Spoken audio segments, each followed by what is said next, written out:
If you are watching us live and you want to join the chat, sign into the chat roll box on the right of your screen with your Facebook or Twitter account. You can also sign in as a guest on the chat roll page if you don't have an account. We'll be answering questions after the presentation portion, so let us know what you're thinking as we're going along. And if you're having video streaming issues at all, we recommend that you just refresh your page, and that might help. Philadelphia Young Playwrights is excited to be partnering with Bartol Foundation tonight and the National Writing Project to present this webinar, which is about creating dynamic artistic partnerships between teachers and teaching artists. We'll be looking at this topic through the model of Philadelphia Young Playwrights, which partners a professional theater teaching artist with a classroom teacher to steward students through the process of writing and revising a one-act play. So I'm Mindy Early. I'm the Director of Education at Philadelphia Young Playwrights. During the course of this conversation, I'll be chiming in now and then to give some background information about how Young Playwrights lays groundwork for partnership. But tonight I have with me a veteran artistic team, as we call it, and they will lead the bulk of the conversation. So I'm going to pause here and let my classroom teacher and teaching artist partners introduce themselves. Good evening, everyone, and hello from Philadelphia. My name is Joshua Block, and I teach students humanities at Science Leadership Academy, a public magnet school in Philadelphia. And in my classroom, there's a focus on inquiry and on project-based learning, and I really spend a lot of time designing learning for students that has meaning in the world. And it has been my privilege to work with many different artists throughout my teaching career, and in particular, working with Kate has been very rewarding for me, and I feel like we have a wonderful partnership that we're every year excited to continue. Great. Kate. Thanks, Josh. I'm Kate Mcgrath, and I've been with Philadelphia Young Playwrights for about 25 years plus, but who's counting? And my main gig as a playwright, I've written some work that is, it's got to social justice and some feminist plays. I call myself a feminist playwright. And I also am a performance artist and an actress and a director. And it's my pleasure to have been working with Josh for the last 5 years. Great. So Kate and Josh have been a team for over 5 years now. And they're going to guide us through a conversation about what an artistic partnership is, how to build one, why it's valuable, and the potential impacts that it can have on students. After they go through the presentation portion, we'll have about 15 minutes at the end for questions. So we encourage you to use that chat function if you're live with us for questions and comments. And if you're interested in Twitter, you can also bring the dialogue to Twitter by using #ArtsPartner. So Josh and Kate, I'm going to turn the floor over to you to start us off. Great. Thanks, Mindy. Thanks. And I would say to everyone that in this conversation, we're going to both discuss the larger ideas about collaboration and some of the specifics about how we made it work at different times. So one of the biggest bonuses for me and the biggest advantages of collaborating with Kate and with other artists is that suddenly the learning in the classroom, the projects we do go beyond classroom walls. And the students are highly engaged and are doing work that has meaning in the world beyond the normal classroom practice. So Kate and I have learned, and I've learned with other folks as well, that it requires a lot of careful planning and a lot of trust, because there's times that collaborations can really go wrong, and the students start to sense when it's going wrong, and so it's really important that the team is communicating very clearly together and has regular mechanisms built in that help them to function as a team. So ultimately, we're interested in designing projects that are authentic and meaningful for the students. And for my part, collaboration is really, it's a life skill. I've enjoyed working with other playwrights. I've enjoyed working as a dramaturg, whatever, over many years, and I always learn from my colleagues, and I've learned a lot from Josh. Students definitely see us as a model, so that collaboration right smack in front of the students is just a fabulous thing. And a lot of times we do things that I think are new or try things that are different because we have some trust and we've been collaborating for 5 years.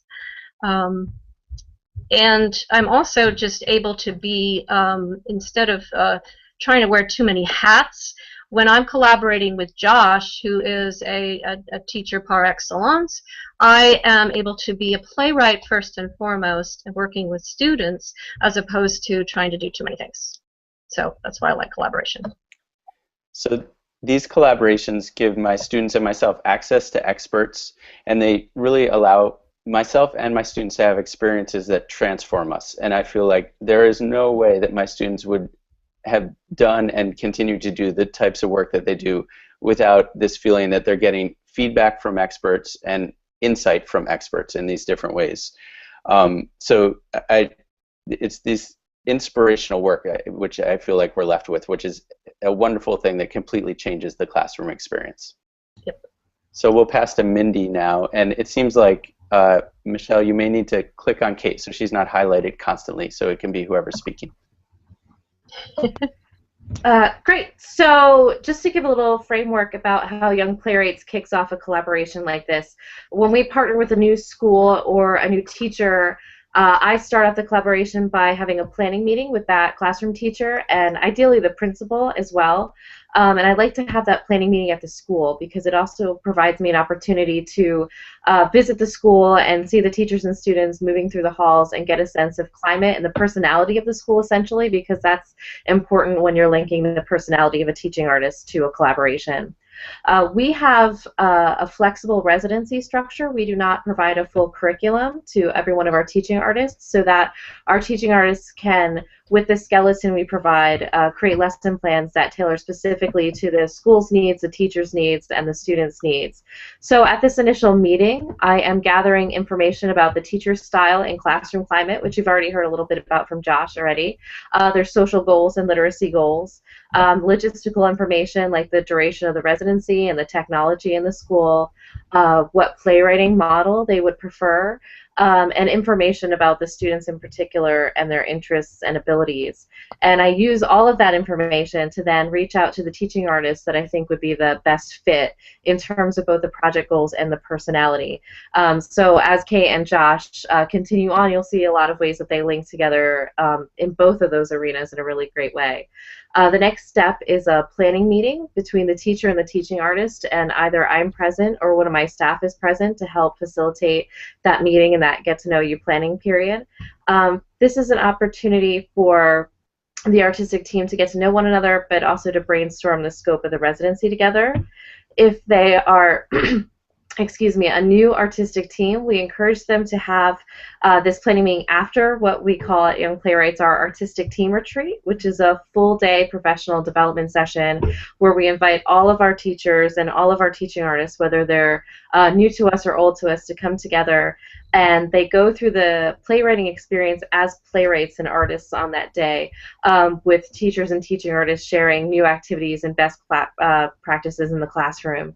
So it's a great day for the whole community to get to know one another, and it's a great day for a new teacher-teaching artist partnership to get together and to start to commune as artists first before they begin to plan the classroom residency. I think I'm going to speak next about our planning meeting itself and things that we do at the beginning of the project. I definitely have observed a class. I remember my very, very first time working with Josh 5 years ago. I came in and observed a class and watched him work with students. I've also seen some of Josh's other work with his collaborators, including choreographer Leah Stein. And that, you know, gives me a great sense of what he's like as a teacher, working with others, which of course is to the point. Went and saw their mural project, and also taken field trips with students. Anything that we can do to kind of break the ice and get them used to me at the beginning of the project. Josh also has fabulous blog posts that he does, and he's been gracious enough to share those. I'm on his list, so I get to see kind of like the way into his brain as a teacher and his philosophy even before I start working with students, so that's huge. And I also shared my plays with him, just did that the other day on a planning doc. anything we can do together helps at the beginning of the project. Okay, thank you, Kate, for the compliments. And so, like everyone said, Mindy and Kate both, that we start out with an initial planning meeting. And I hope right now that you can all see, this is a screenshot of the planning doc that Kate and I had set up together recently. And so what this means is each year before we start a project, we sit down and we talk about our vision together, and we start to map out the project. And we will share this entire doc with you at the end with our resources. But what I think is important about it is and why I chose to show you this section of the doc is we really think about some of the background, like what are the reasons we're doing this project? What are some of the things we're hoping to achieve? And this doc has 3 questions that really describe the projects that we did. This is from last year, and I'm sure we'll adjust it in some ways this year, but questions like, how do people find hope in the face of struggle? How does individual change happen? And then there were some different quotes that she and I both, sorry, let's stick it to one doc. Here we go. Some different quotes that we found inspirational that we're planning to share with the students, but also helped us to think about how are we going to guide them in terms of this project. So way before we start the project, we have a clear vision together about what our intent is in terms of where we're going. So I'm going to get out of this doc. Okay. And that's Mindy. So I'm going to stop my screen sharing. Great. And now we're going to move on, and we're going to talk about more of the specifics about how this collaboration plays out. Great. So the nuts and bolts of the collaboration. As a general policy, Young Playwrights asks the teaching artists to share their lesson plan in at least 3 days in advance of the workshop that's coming up. And this allows time for the teacher to give some feedback, to ask questions, for the teacher and teaching artist to discuss any changes that are necessary, for the teacher to do any prep with the students that they can think of before the teaching artist might come in. So that's why we do that. When the teaching artist is facilitating the workshop, we ask our partner teachers to always be active participants in the workshops. And of course, the parentheses to that is in any way that they're comfortable.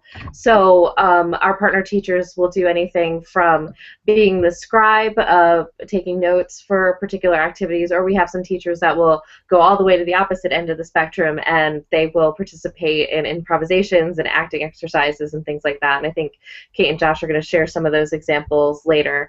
And since I'm chatting right now and a question came through about the artistic team retreat, that annual event kicks off our fall for Young Playwrights. So we just did our 2014 retreat in November. So usually it's late October, early November that we have that full retreat. And then the residencies start, the majority of them, in November and December in schools. And I'm going to bounce it over to you, Kate. The way we begin in our classroom is great. It's my favorite time of year. I'm introduced as a playwright, and that I'm going to be their colleague, and that we're all kind of working on plays together. So that's a great tone. Josh is a full participant. And one of the things that well, actually there's a couple things that we do right off the bat. Theatrical warm-ups, in other words, things on the feet, getting the students up and active, engaging them right away in theater techniques is something that we always do, and it's great fun. Josh is able to lead any exercise at this point, 5 years later, and we can divide and conquer. And so it's a class of 30, almost, well, 30 students, but it's a little bit unwieldy if trying to do things in a circle. So we have often modeled in the big group and then divided up, and that's one of the very nuts and bolts ways that it's just classroom management, but because we trust each other and we planned, I think that those things are kind of, they don't take as much time. We can get twice as much done, and the students have twice as much fun. One example is an exercise that they're all doing. What does a blank do? A character enrichment exercise. It works great to do it with 15 students or 10, but it doesn't work so great in 30 kids standing around waiting for their turn. So because Josh can facilitate that on his own, worked great. And also, again, the students see that we are both facilitating equally, and it's a kind of a team effort, and that has a huge effect on their participation. We also do brainstorming. We do lead some of those exercises where they get their play idea and begin to think about their topic. We definitely share those duties equally, I would say. There's a certain amount of back and forth where if I suggest that something might work really, really well on stage, not so maybe well in film or something like that, that might be my area of expertise if someone's brainstorming an idea for a play. Josh may speak more to, I wonder what kind of resources you can, to the student, that is, what kind of resources the student might need to go back in and look at, and we go back and forth like that, both using playing to our strengths. We're able to float in the classroom to small groups.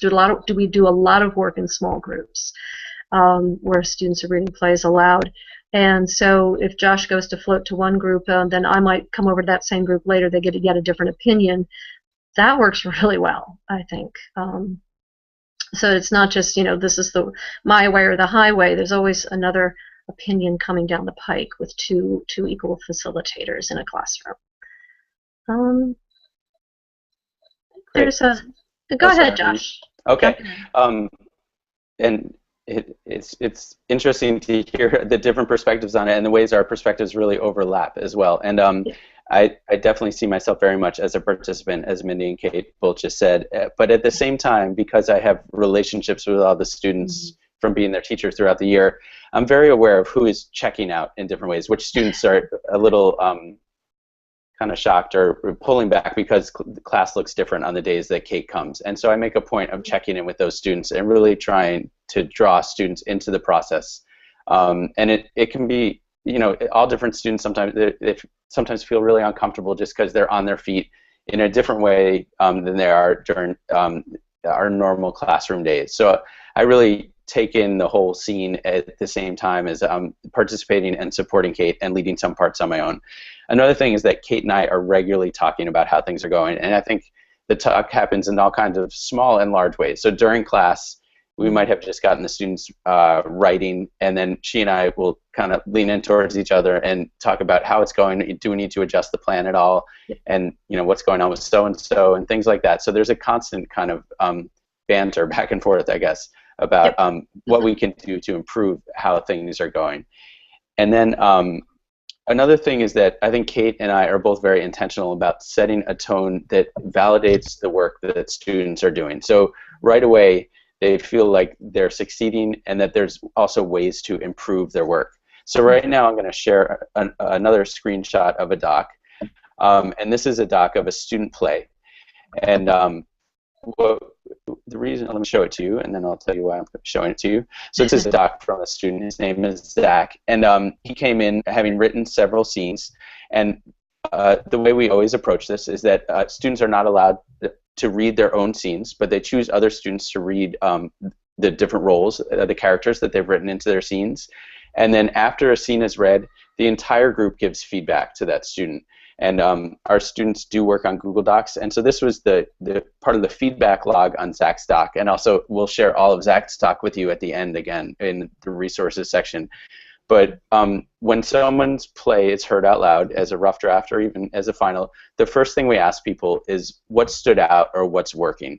So students immediately get some validation for the work that they've done. And you can see here that people said it was full of suspense, the relationships were established well, that it seemed realistic. So things like that are always the first things that we make sure students hear. And then we do want to establish a climate where people can receive feedback and actually hear it, but also have the agency on their own to decide which feedback is most helpful for them and which feedback is not feedback that's really going to help them with the vision that they have for their play. And so we frame the feedback in terms of questions. And so instead of having students say, you need to change this, or this part didn't work, or I was really bored here, which can really bring a writer down, instead we have their peers ask them questions. So things like, is the couple married? Where's the rest of the family during the labor? Why does the doctor react the way he does when he needs to tell what happened to the wife? So all these things help a playwright to move their play forward. So Kate is very much, I would say, professional in charge of feedback, and she gives very in-depth feedback, which I know she's going to talk about. But we make it so that it's a community process, and we're really celebrating everyone's work along the way, and that as much as possible, we're trying to get people to really engage in the process of revision and turning their plays into a final product that can be shared with a wider audience, and that students can feel amazed that they accomplished something that in the beginning of the process they might not have felt that they could have accomplished. So I'm going to take us into this doc. Yeah. So the peer feedback was visible on the snapshot of Zach's doc. And then there's also kind of in-depth feedback that I give after I've read plays, taken some notes, and I send that to them. And again, I'm not doing this as so much from the point of view of a teacher in the sense of making corrections or anything like that. It is basically another playwright's colleague of yours is giving you their impression, and certainly there's a lot of applause that I give on my feedback. And as a dramaturg, which is another one of the hats that I wear, I'm constantly finding that I'm asking questions. As Josh said, the peer feedback, we definitely have a whole section of questions, as you could see on Zach's doc. But for my feedback, in addition, I'll ask questions that may be about the play as a whole. Where is this play headed? Whose story is this? How did you end up using this point of view as opposed to that point of view? Did it come from your research? Have you considered this, that, and the other as another point of view, which would translate into playwriting terms, possibly as another character that might enter? That kind of feedback goes on their docs directly so that they can always see it. It's there until the project is finished. You never know when you're going to, maybe want to revert back to something that was said way back at the beginning of the project. And so I try to write in almost like a letter to each of the students, as opposed to using bullets or being prescriptive. And definitely appreciating and celebrating, as Josh said, celebrating their work as we go.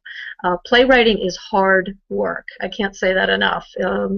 And the students definitely writing, we ask them to do things like revise 2 scenes and write a 3rd. We're constantly forwarding them in their process, and that's, of course, a series of assignments that we give.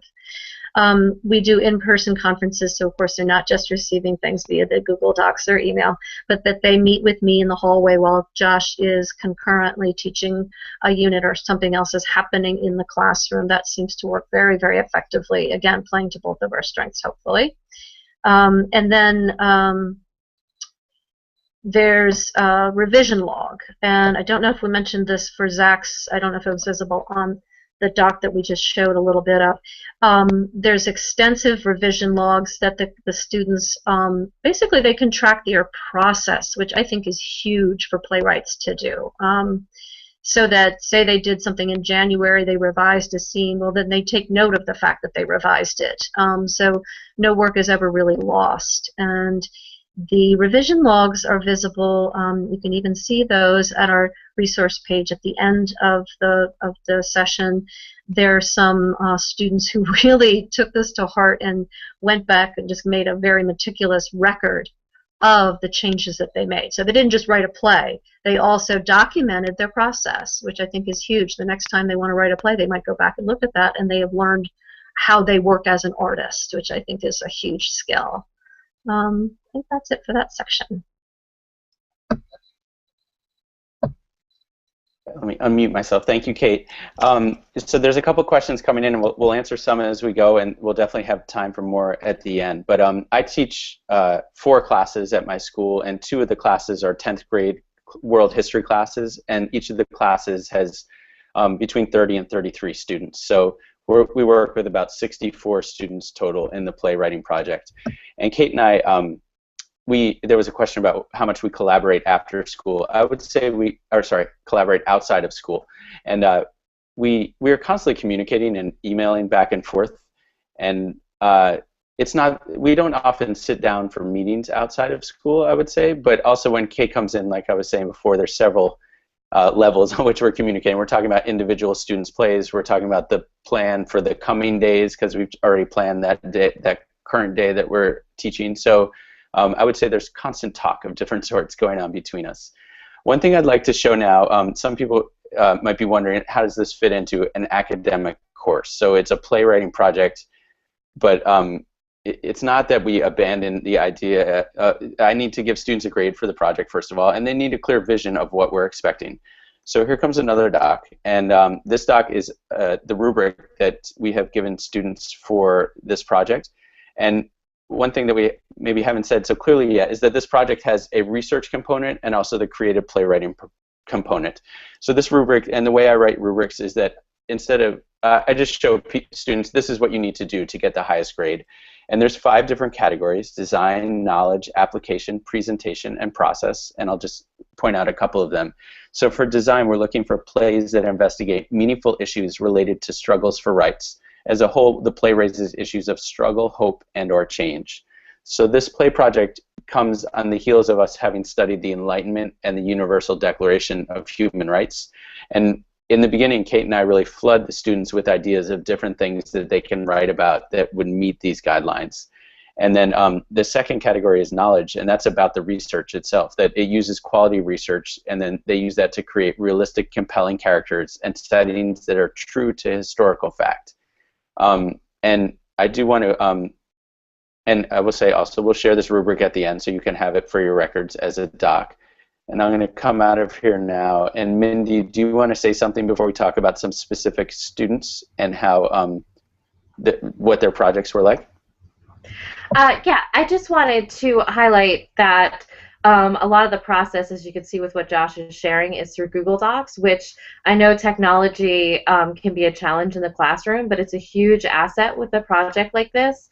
And one of the questions that came through was, how much time do you spend out of the school day working on your collaboration? And I think that there's 2 ways to answer that, and one is how Kate and Josh communicate just about what's going on in the classroom. But I did want to highlight that, as Kate said, in terms of providing feedback, she's doing all of that outside of the classroom and the class time. So the project is moving forward when Kate is not physically in the classroom, as she's on Google Docs, commenting on students' plays and giving feedback. So if the project weren't through Google Docs, that would be a lot harder to happen, though we have had students email teaching artist plays. But that's one way to forward the work in between teaching artist visits, for a teacher to not give up too much instructional time, but to have the art continue to move forward. So I just wanted to mention that.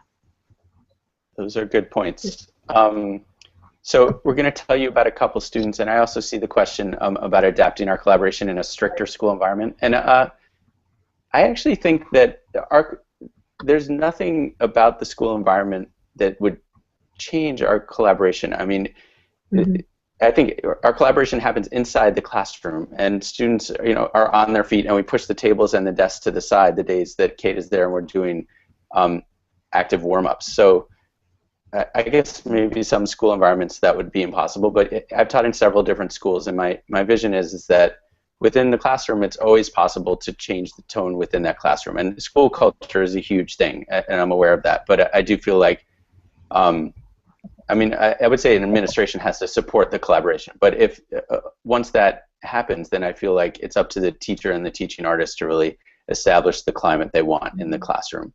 And I would just say, yeah, sometimes students are like, whoa, all the rules are gone, we can go crazy now. And those are the moments where, as teacher, I'm pulling that student aside and really just being like, okay, it's really different than other days, but on the other hand, you know how to handle yourself in this environment. And just because everyone's not necessarily raising their hand when we're standing in a circle, it doesn't mean that students don't know how to handle themselves.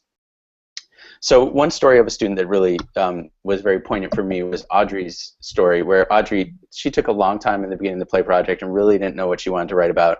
And eventually she started to, between articles that we shared and research she did on her own, she realized she wanted to write about a transgender character who was struggling in terms of identity with the people around her.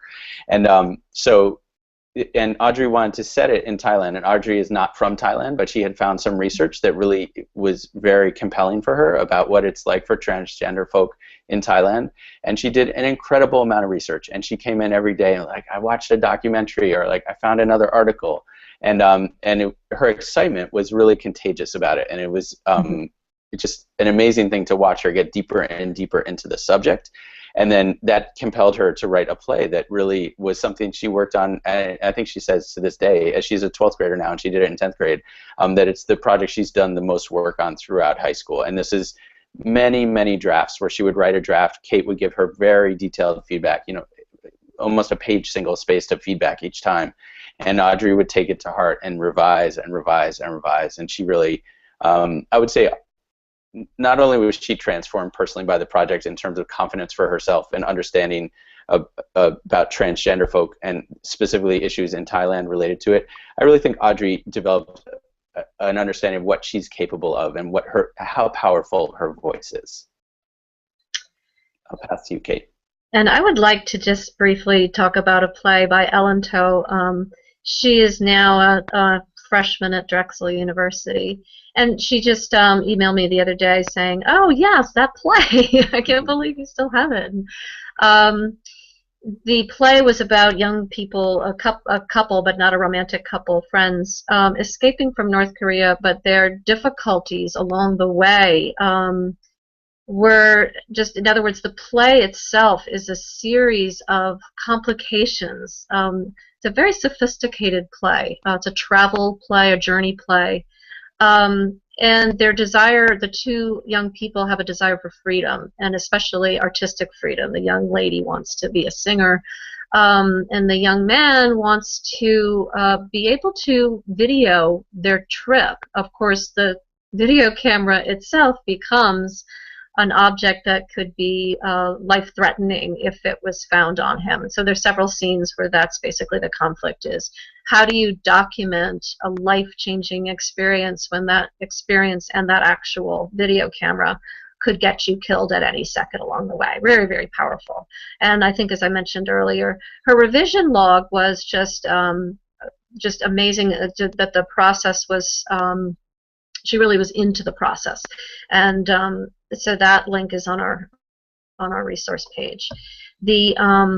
The way that she and I went back and forth with the feedback that I gave her was very conversational. It was that's why I remember this play and her process so well, was that she really made it a conversation in that we treated each other kind of like peers, because I was so impressed with her work, and she also got something out of my feedback that she was able to use for the most part, and did a huge amount of work herself to come up with a fabulous play.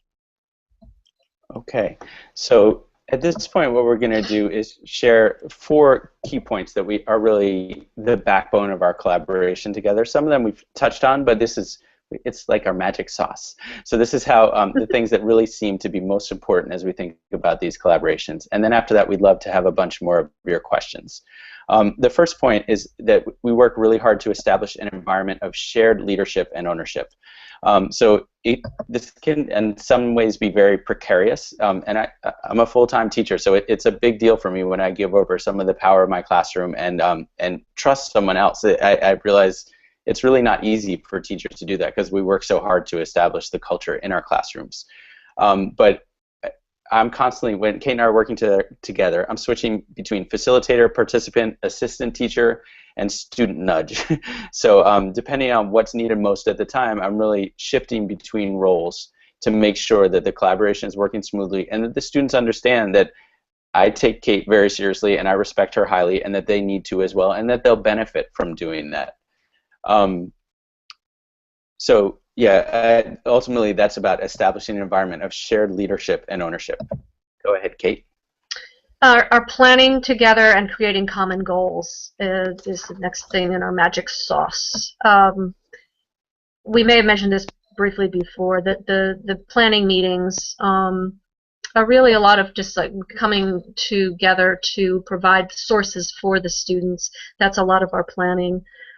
Just the other day I was sending some things to Josh for our upcoming workshops, and they were anywhere from, you know, a play, a link to a play or a video, or just a thought, just a what if we did a photo brainstorming activity. And the the models that we give them are also not just established plays, but also plays from previous years. For example, reading a scene from one of the students we were just speaking of, Audrey or Ellen. Those are great because they came from the same school, from Science Leadership Academy. But also reading a play that someone just wrote the prior year that may have won or just was very successful is a great inspiration. That's included in our planning. And we also plan together. One of our common goals is to make sure that they are very clear on deadlines. We give those kind of together, like we reinforce. So if we want them to have a scene revised and a new scene written, both Josh and I, can we make it a common goal by reinforcing that verbally. And we also both ask them together to write about a topic that they feel connected to. And the overall goals I think are pretty clear, and because they're coming from their teacher and also from a visiting artist, a teaching artist, it's kind of a double reinforcement. So that's some things we plan, and we share common goals. I think that's pretty much that's the students grasp what's going on by the time they see us do all that. And then I think I'm going to talk a little bit about communication. We communicate regularly. I know we've said that. I'll just try to give a little bit more specific example. And we reevaluate. So we do a certain amount of communicating via email and sharing a planning doc, which we've already shown you. So the updates that we do are, we also have mentioned this, it's really a check-in at the beginning of the workshop. There have definitely been times when certain students might have some issues at home. Josh can totally, just bring me up to speed. And that is just one of the best ways to communicate at the beginning of a workshop. Something could have even changed overnight. So that is very valuable when I'm circulating around, watching student work, or just working with them in a on-site visit. And it's also useful when I am giving the email feedback, the feedback via Google Docs, I should say, because there's a fine line. In other words, there may be a student who is stuck and doesn't have that connection to their topic yet, or is not in love with their play at this stage of the game. And sometimes he can give me a heads up on that. So when we say reevaluate, sometimes we're talking about reevaluating what we're going to be doing, and that simply means maybe tweaking the lesson plan.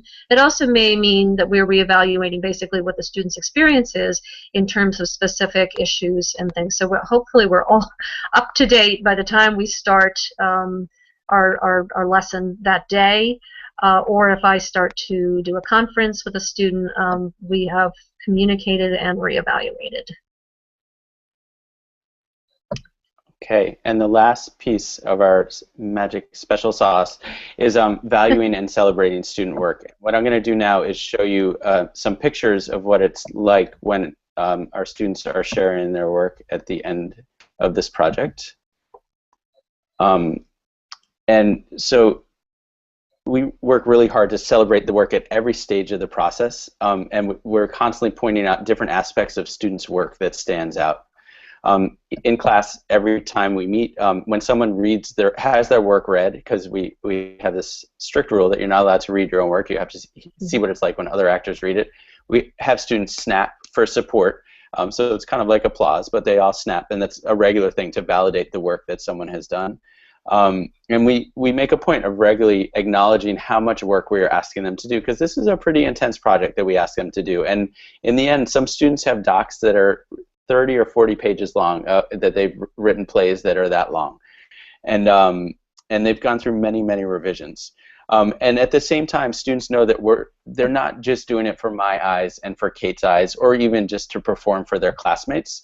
They know that there's a larger performance day that lies ahead, and here's another picture of what that performance day looks like. And this is in the drama studio at our school. And on this performance day, all the students we picked certain plays that are going to have certain scenes performed, and the students have directed other students to be the actors in their plays, and this is kind of the Q&A at the end of it. And also students know that they're all going to be submitting their plays to the Young Playwrights Annual Playwriting Contest, and that they'll get professional feedback, and that also they'll have an opportunity to have their play performed by professional actors if they're a first place winner in the Young Playwrights contest. So there's many ways that we work to make sure that the work is authentic and it has meaning beyond us, and that their students have reasons to really care about what they're doing. And we do that both based on giving them many choices about what to write about, and hopefully they choose compelling topics, and then also structuring it so that there's real audience and real performance, and there is a culmination of the project. It doesn't just kind of trickle out at the end with like a good job. I'd just like to chime in on the showcase that we do at the end of the year. That the students really take complete charge of it.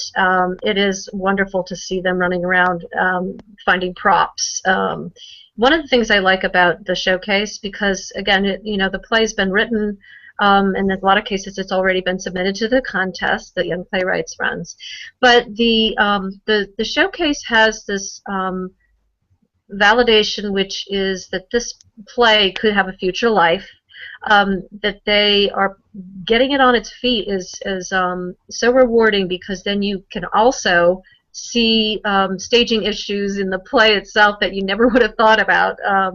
Even with all my feedback, I sometimes miss something that's like, oh, okay.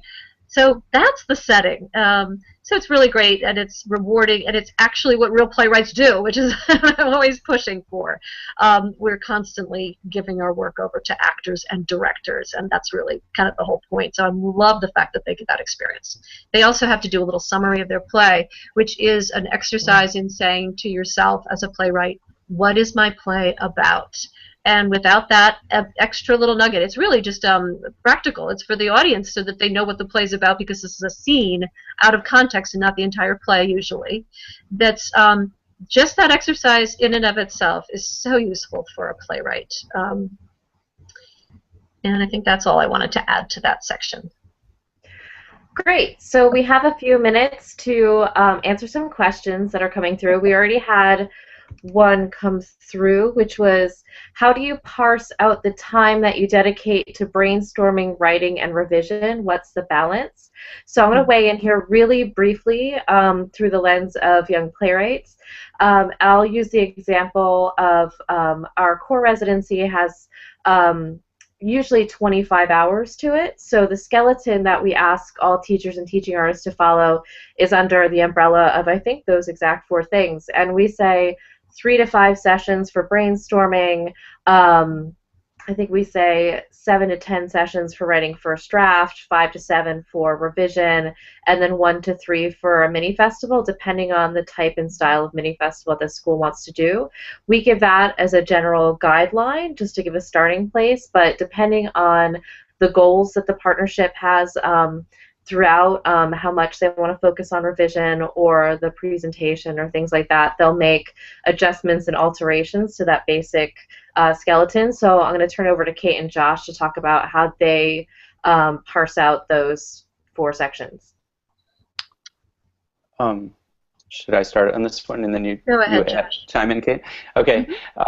Definitely in the beginning, it's familiarizing them with playwriting in general, and also the brainstorming is certainly part of it. And we have them do a bunch of writing that we have the full knowledge will not become part of their final products, but it seems like it's really healthy just to have them write in many different ways and come up with many different ideas before they settle on their own idea.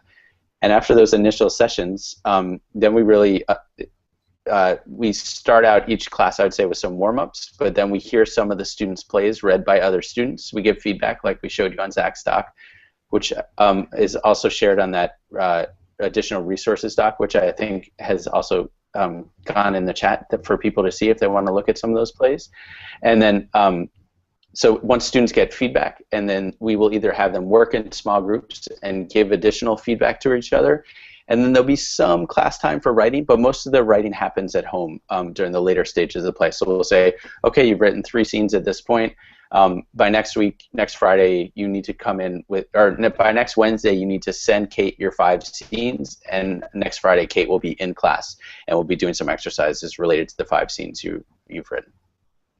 I'd just like to add to that, there's a couple of students that sometimes seem to really get into the exchange of feedback with me, and I try to hold a couple of hours of my time in reserve for those, because that it goes beyond kind of like what I would do just for, you know, the group at large. Everybody gets feedback, of course, but then there's some that really I just want to make sure that I give them that extra support. It's almost dramaturgical support at that point, and so there's a little bit of a cushion in the number of hours, if I'm mindful enough to keep track.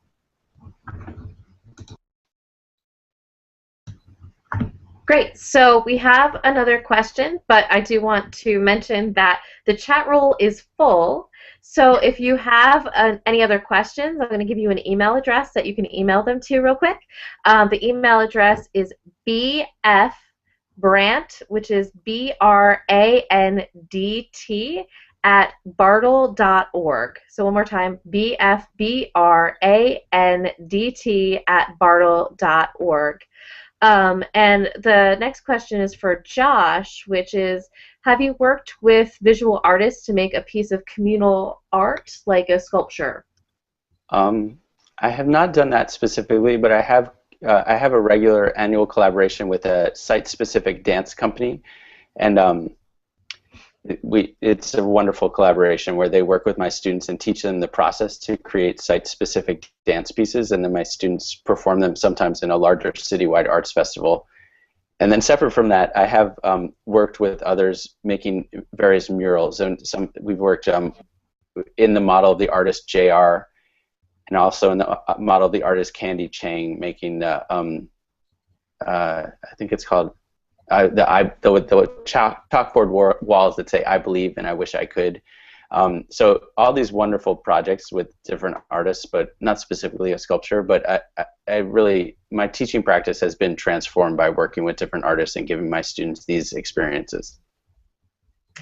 Since you're already talking, Josh, another question came in through you. Are you a theater teacher? Do you teach other subjects?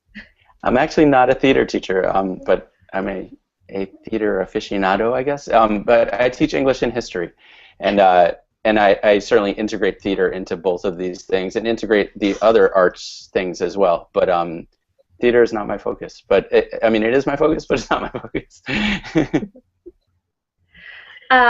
Cool. So just a quick question to answer. When you are a new teaching artist, Kate, trying to build a strong relationship with classroom teachers, how should you approach the teacher? Do you contact directly or go through the principal, school district administrator, etc.? So I think there's two parts to that question. I will answer just through, I think that's different for every arts organization that you're working for, the latter half of that question. So for young playwrights, for example, I'm, as a director of education, I'm meeting with the teacher first and the administration, and then I am pairing the teacher and teaching artists together, and I connect them and hook them up. But I know that can be very different depending on what sort of teaching artist you are and if you're working through an organization or freelance. But in terms of just approaching a new classroom teacher, Kate, do you want to share anything about what you think about when you're meeting a new teacher and how to build that, how to start that off? Sure. I'm just trying to think back to 5 years ago when Josh and I were paired together. And that experience was, it made a big impression on me because the students were already up on their feet. I believe they were doing a unit where they put Cortez on trial. Correct me if I'm wrong, Josh. That sounds correct. So that was already, I walked into a classroom where the students were engaged, they were working together in teams. There, I believe, was, you know, they each were already taking on roles. So my first experience was to watch what Josh was already doing in his classroom, as opposed to me coming in and saying, hey, we're all going to write plays, and this is my, you know, my take on it. It was more as an observer was the role that I chose first, or that was just how it happened, and that was my inclination.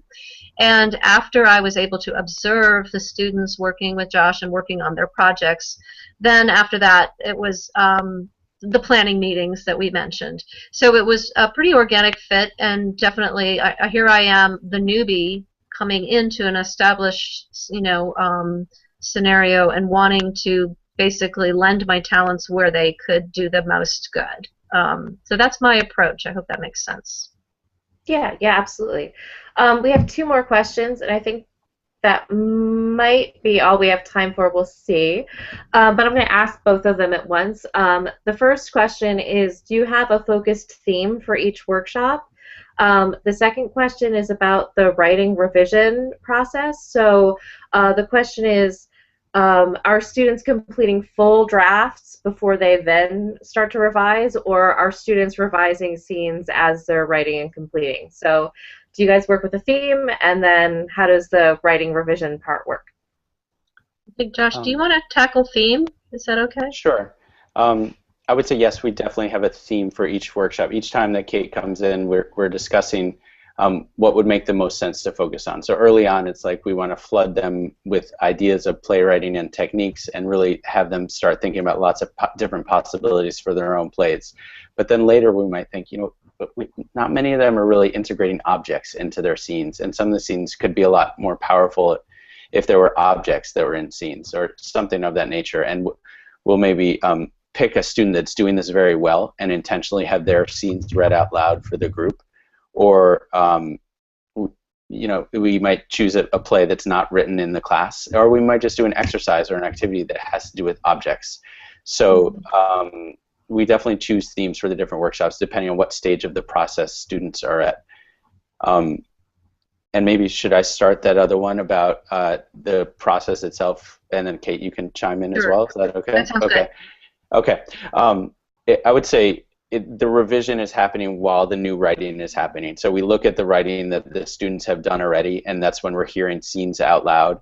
And then so it'll be, you've written 3 scenes, you need to revise your 3 scenes and come in with 2 new scenes by this date. So we're giving them, it's both the revision and the writing begin to happen simultaneously, and it's constant revision for every scene that's written. And I'd like to just say that is actually an unusual approach. That I've worked with a lot of other classrooms, and sometimes it's very daunting for students to try to revise while they still haven't written their ending. But in this case, it really seems to work. Just wrapping their minds around their play early on. They're like, oh, this is where it's headed. I'm able to revise now because I know what my play's about already. Not all playwrights work the same. Many have to do A to Z and then go back in and fix up K, L, M, and N, and then go back and do A, B, and C in terms of like the structure of a play and revision. But I love the idea that the students are multitasking because we're asking them to write forward and write towards the end of their play, write their final scene. Meantime, they are still going back and revising. And it does seem to actually honor the work that they've done while asking them at the same time to go back in and and give some attention or some love to scenes that aren't working. And so before we wrap up, I would just encourage people to think about looking at some of the docs if they're of interest to you. I think that the resources that we've gathered on this doc, which I'm not sure if you can copy it directly from the slide, but there's a bunch of resources. I think this bit.ly link is also in the chat that people are looking at. But you'll be able to see student plays, you'll be able to see the rubric and the rough planning doc that Kate and I have both made together, a bunch of great resources from Philly Young Playwrights, and then some different writing that I've done about collaboration and just thinking about what makes these different partnerships work. So if it's of interest to you, hopefully there'll be some additional resources there that could really help you think more deeply about it. Great, and if you want to get really nuts and bolts, I tried to share that. We, Young Playwrights has shared our Building Artistic Team planning document, and you can see that that's a guide that we give new teachers and teaching artists to start off the conversation. And you can see it's very nuts and bolts and detailed. And we also shared a document that's advice for teachers from teachers for creating an artistic partnership, but that might be useful as well. As we wrap up, I'd like Josh and Kate to give a final thought. If there was one thing, what is a must-have for a successful artistic partnership?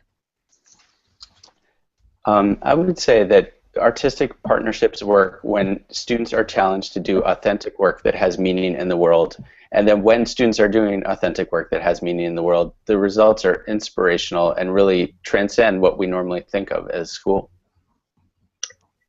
My final thought would be that a successful artistic partnership can be based on trust and our mutual goals for the students. And when they see the partnership that we have, just modeled right in front of them, I think students are left with that as an impression. And so I think that trust is one of the key things between the teacher and the teaching artist to establish and to cultivate. And I would add to that, it might sound obvious, but I think what makes a truly successful partnership and something that Josh and Kate do so well beyond words is that it really is truly a partnership where they both share equal weight from start to finish. It's hard to help students and really give them the one-on-one attention they need when you're dealing with a class size as much as 30 to 35 students. And I think when you have both teacher and teaching artists working together to give that one-on-one attention, it's made for the most successful partnerships that I've seen when there's an equal balance there. So first of all, thank you to Josh and Kate for being an incredible artistic team and for coming on and sharing these practices with everyone. Thanks to our audience in the chat roll for some fantastic questions. Those were really great questions. Mm-hmm. And thanks to the Bartol Foundation for having us and for the National Writing Project for collaborating with us.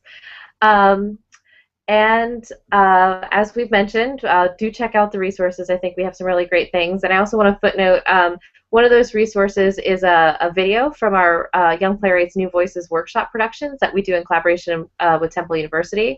One of the SLA students, Mia, her play was produced this past fall, so you can actually see what her play looks like on the stage for the page-to-stage process there.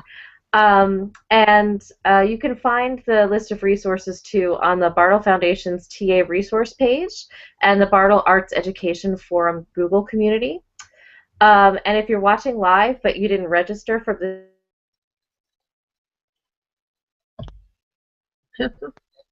in the chat as well. And one last time, I don't know if you're big into Twitter, Kate or Josh, but I am a tweeter. So if you want to use the Twitter hashtag, anyone who's been on with us tonight, Arts Partner, I will surely check that. And if any questions come through for Kate and Josh, I can ask them and get back to you. And I'm happy to discuss anything about arts partnering today. So that's the hashtag Arts Partner one more time. And thank you again for joining us. We're so glad to do this. Thank you. Thanks.